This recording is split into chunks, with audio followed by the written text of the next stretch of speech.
Hey there, welcome to TrueHost Academy. Today we're going to walk you through how to install WordPress locally on your computer. This is a great way to test and develop your WordPress site before taking it live. So let's get started. First, you'll need local server software. For this tutorial, we'll use XAMPP. Head to the XAMPP website and download the installer for your operating system. Windows, click the latest version to download. Once downloaded, open the installer in the downloads and follow the prompts to install XAMPP. Click Yes to allow the installations. You will receive warnings and click OK to continue. Click Next to set up XAMPP. Make sure to select the components you need and click Next. Next, choose a folder to install XAMPP and click Next. The XAMPP control panel for Windows supports different languages. Select the language of your choice and click Next. The setup is ready to install. Click Next to start. After installation, open the XAMPP control panel. Start Apache and MySQL by clicking the Start buttons next to each service. This will set up your local server environment. Next, you'll need the WordPress files. Go to the WordPress.org website and download the latest version of WordPress. Once downloaded, extract the files from the zip archive. Move the extracted WordPress folder to the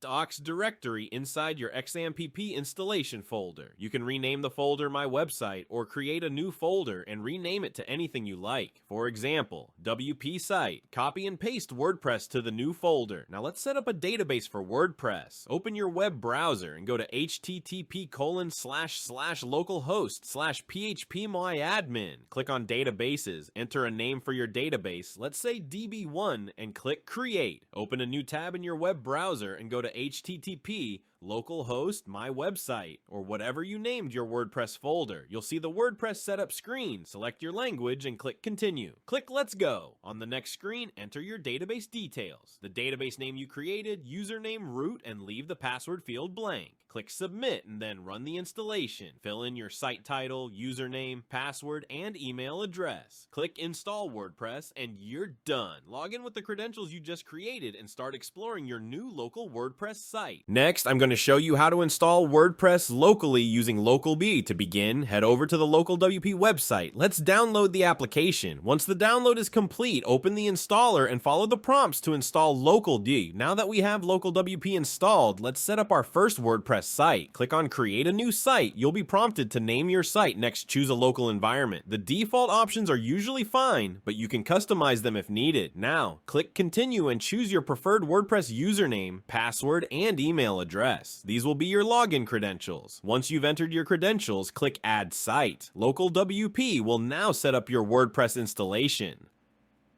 Great, your site is now set up. To access it, click on Open Site in localWP. This will open your local site in the browser. You can also access the WordPress admin by clicking Admin in localPTC. Enter the username and password you created earlier to log in. Here we are in the WordPress dashboard. From here, you can start customizing your site and adding posts, pages, and themes. Everything you do here is local, so feel free to experiment. And that's it. You now have a fully functioning local WordPress site. If you found this video helpful, please give it a thumbs up and subscribe for more tutorials. If you have any questions, drop them in the comments below. Thanks for watching,